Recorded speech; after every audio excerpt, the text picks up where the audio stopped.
Search Google Translate or translate Google in your web browser.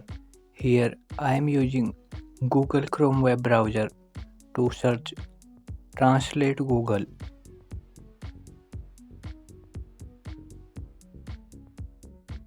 Choose this second number Google Translate.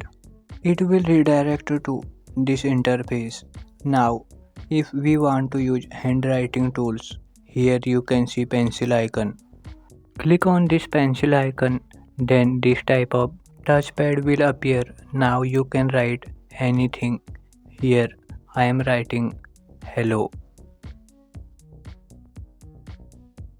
You can see below handwriting Google Translate suggesting some words. So I clicked on hello. Through this process you can also write anything. Now I am writing how.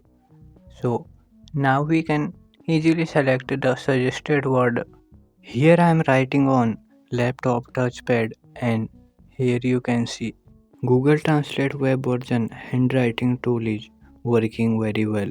So if you want to use Google Translate web version handwriting tool, please follow these steps.